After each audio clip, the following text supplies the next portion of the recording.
નમસ્કાર મિત્રો, સ્વાગત છે આપ સૌનું ગુજરાત ટુડે ન્યૂઝમાં। ચાલો નજર કરીએ ગુજરાતના બધા 34 જિલ્લાની નાની મોટી ખબર પર। પરંતુ તેના પહેલા તમે આ વિડીયો કયા જિલ્લા કે ગામ, શહેર, મોહલ્લામાંથી જોઈ રહ્યા છો અમને કોમેન્ટ કરીને જરૂર જણાવો, જેથી અમે તમારા ગામ, શહેર, મોહલ્લાની ખબર તમને સૌથી પહેલા પહોંચાડી શકીએ। ખબરોની શરૂઆત કરતા પહેલા એક રિક્વેસ્ટ છે કે તમે આ વિડીયોને લાઇક કરી દો, કારણ કે જ્યારે તમે વિડીયો લાઇક કરો છો ત્યારે જ યુટ્યુબ અને લોકોને આ વિડીયો બતાવે છે। તેથી અમારા માટે તમારો એક લાઇક ખૂબ જ જરૂરી છે। વડોદરામાં રાષ્ટ્રીય ધોરી માર્ગ 48 પર એક અકસ્માતમાં 2 લોકોના મોત થયા છે। ફજલપુર પુલ નજીક એક ટ્રક અને બાઇક વચ્ચે ટક્કર થઈ હતી। ટ્રકના ટાયર નીચે કચડાઈ જતા બંને યુવાનોના ઘટના સ્થળે જ મોત થયા। ગંભીર રીતે ઈજાગ્રસ્ત એક મહિલાનો ઈલાજ ચાલી રહ્યો છે। આ અકસ્માતથી વસાડના કાટલાપુર ગામનો એક પરિવાર પ્રભાવિત થયો છે। થોડા જ કલાકોમાં ગુજરાતથી દેશને ખુશખબર મળશે। હોર્મુઝની ખાડીમાંથી પસાર થયેલા 2 એલપીજી ટેન્કર શિવાલિક અને નંદાદેવી ગુજરાત પહોંચશે। કાલે શિવાલિક જહાજ મુન્દ્રા બંદર પર પહોંચશે, ત્યારબાદ મંગળવારે નંદાદેવી જહાજ કાંડલા બંદર પર પહોંચશે। બંને ટેન્કરને ભારતીય નૌસેના સુરક્ષા આપી રહી છે। બંને ટેન્કરમાં કુલ 92,700 મેટ્રિક ટન એલપીજી ભરેલી છે। આશા છે કે બંને ટેન્કર ભારત પહોંચતા એલપીજી સંકટનો અંત આવશે। સુરેન્દ્રનગર જિલ્લાના પટડી દજદા તાલુકાના એક ગામમાં એ જ ગામના એક 60 વર્ષીય વ્યક્તિએ 14 વર્ષીય બાળકી સાથે વારંવાર બળાત્કાર કર્યો અને તેને ગર્ભવતી બનાવી। પેટના દુખાવા બાદ બાળકીને હોસ્પિટલમાં દાખલ કરવામાં આવી। આ દરમિયાન બાળકીએ એક બાળકીને જન્મ આપ્યો। સમગ્ર ઘટના સામે આવતા પટડી પોલીસમાં ફરિયાદ નોંધાઈ અને આરોપી વૃદ્ધને તરત જ ધરપકડ કરીને જેલ મોકલવામાં આવ્યો।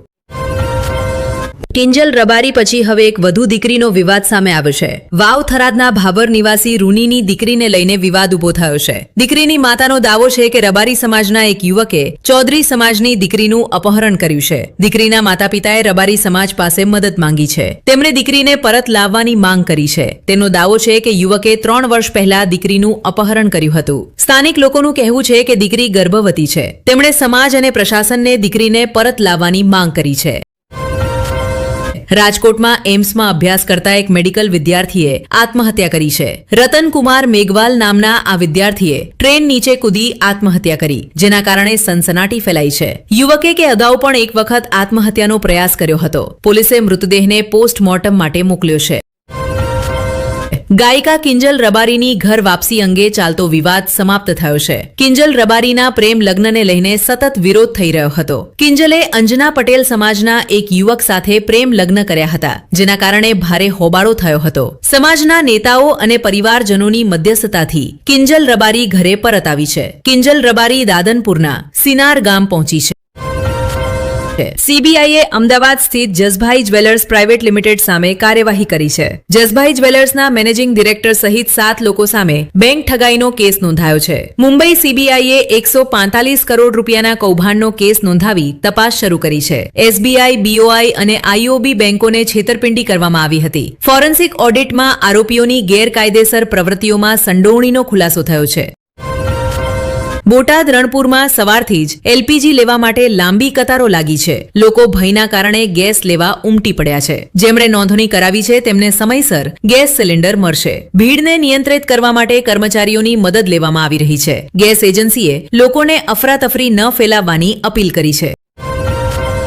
નવસારી છાપરા રોડ પર એક કાર અને દ્વિચક્રી વાહન વચ્ચે અકસ્માત થયો। કાર ચાલકે દ્વિચક્રી વાહન ચલાવતા એક યુવકને ટક્કર મારી અને ફરાર થઈ ગયો। કારમાં સવાર લોકોએ કારને થયેલા નુકસાન માટે પૈસા માંગ્યા। યુવકને નુકસાનની ભરપાઈ માટે માર મારતા બંને તેને ગાળાગાળી કરી અને તેનો મોબાઈલ ફોન છીનવીને ભાગી ગયા। ઘટનાનો વીડિયો વાયરલ થયા બાદ પોલીસે કાર્યવાહી કરી છે। પોલીસે કેસ નોંધાવી બંને આરોપીઓને ધરપકડ કરી છે। મધ્ય પૂર્વમાં વધતા તણાવને ધ્યાનમાં રાખીને ભારતીય નૌસેનાએ ફારસની ખાડી નજીક પોતાના યુદ્ધપોતો તૈનાત કર્યા છે। સૂત્રો મુજબ આ યુદ્ધપોતોને ભારત તરફ આવતા વેપારિક જહાજોને જરૂર પડે સુરક્ષા સહાય આપવા માટે તૈયાર રાખવામાં આવ્યા છે। એએનઆઈના અહેવાલમાં સૂત્રોના હવાલે જણાવાયું છે કે ભારતીય નૌસેનાના યુદ્ધપોતોને એક વિશેષ હેતુસર ફારસની ખાડી નજીક તૈનાત કરવામાં આવ્યા છે। અમદાવાદના નિકોલ વિસ્તારમાં પટેલ સમાજ સિવાય અન્ય લોકોને ઘર ન આપવાના મુદ્દે વિવાદ ઉભો થયો છે. વધુ કિંમત ચૂકવવા છતાં પ્રવાસીઓને ઘર ન આપતા વિવાદ ગરમાયો છે. એક ગેર ગુજરાતી મહિલાએ વિડીયો બનાવી આ મુદ્દે પોતાનો રોષ વ્યક્ત કર્યો છે. મહિલાનો દાવો છે કે તે છેલ્લા 8 વર્ષથી બંગલો ખરીદવાનો પ્રયાસ કરી રહી છે. જોકે મહિલાએ પ્રોજેક્ટ ડેવલપરો પર ગેર ગુજરાતીઓને ઘર ન વેચવાનો આરોપ લગાવ્યો છે. અમરેલીના સાવરકુંડલામાં પણ એક અકસ્માત થયો છે. મહુવા રોડ પર બોલેરો કારની પાછળની સીટ પર બેઠેલા એક યુવકની કાર રેલવેના થાંભલા સાથે અથડાઈ ગઈ. આ અકસ્માતમાં યુવકના માથામાં ગંભીર ઈજાઓ થઈ છે. અકસ્માતના ચોંકાવનારા દ્રશ્યો સામે આવ્યા છે, જેમાં યુવકનું માથું રેલવેના થાંભલા સાથે ભયંકર રીતે અથડાતું દેખાય છે. મધ્ય પૂર્વમાં ચાલી રહેલા સંઘર્ષ વચ્ચે અમેરિકાએ સરકારી કર્મચારીઓને ઓમાન છોડવાનો આદેશ આપ્યો છે. સુરક્ષા જોખમોનો હવાલો આપતા અમેરિકન વિદેશ મંત્રાલયે તમામ ગેરઆપાતકાલીન સરકારી કર્મચારીઓ તેમજ તેમના પરિવારજનોને પણ ઓમાન છોડવાની સૂચના આપી છે. અહેવાલ મુજબ આ સૂચના બાદ ઓમાન સ્થિત અમેરિકન દૂતાવાસના સરકારી કર્મચારીઓ અન્ય અમેરિકન નાગરિકો સાથે દેશ છોડવા લાગ્યા છે.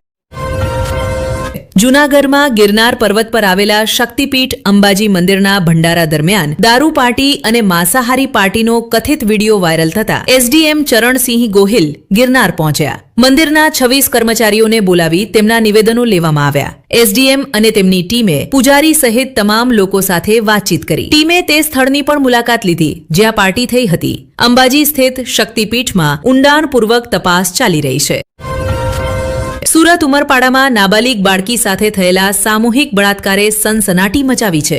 એક લગ્ન સમારંભ દરમિયાન 4 લોકોએ નાબાલિગ બાળકી સાથે બળાત્કાર કર્યો.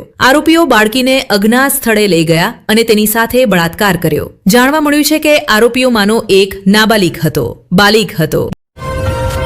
રવિવારે હિમવર્ષાનો નજારો જોવા પ્રવાસન સ્થળો તરફ ગયેલા પ્રવાસીઓને ભારે મુશ્કેલીનો સામનો કરવો પડ્યો. અટલ ટનલના બંને છેડે અડધો ફૂટ જેટલો હિમવર્ષા થયો. ભારે હિમવર્ષા થવાને કારણે મુશ્કેલીઓ વધી. જોકે પ્રવાસીઓએ દિવસભર બરફના તણખાવનો આનંદ લીધો, પરંતુ ભારે બરફવર્ષા તેમની માટે મુશ્કેલીનું કારણ બની. સુરેન્દ્રનગર પોલીસ દ્વારા એક અનોખો પ્રયોગ કરવામાં આવ્યો. પોલીસ વિભાગમાં એક અરજી મેળો યોજાયો અને અરજદારોને એક જ સ્થળે બોલાવવામાં આવ્યા. અરજદારોની ફરિયાદો સાંભળી અને સમજીને અરજીઓ સ્વીકારવામાં આવી. પોલીસ વિભાગ સંબંધિત અરજીઓનો તાત્કાલિક નિકાલ કરવા માટે નવો પ્રયોગ કરવામાં આવ્યો. તેમાં મોટી સંખ્યામાં અરજદારો હાજર રહ્યા અને તેમણે પોતાની અરજીઓ જમા કરાવી.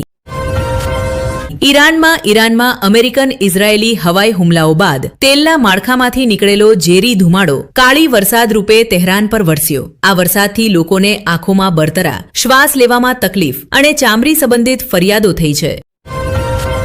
અરવિંદ કેજરીવાલે ગુજરાતમાં ભાજપના 30 વર્ષના શાસન પર પ્રહાર કરતા ભ્રષ્ટાચાર, પેપર લીક અને ખરાબ આધારીય સુવિધાઓનો આરોપ મૂક્યો. તેમણે કહ્યું તેમણે જનતાને પોતાની સરકાર બનાવવાની અને ઝાડુ ચલાવવાની અપીલ કરી.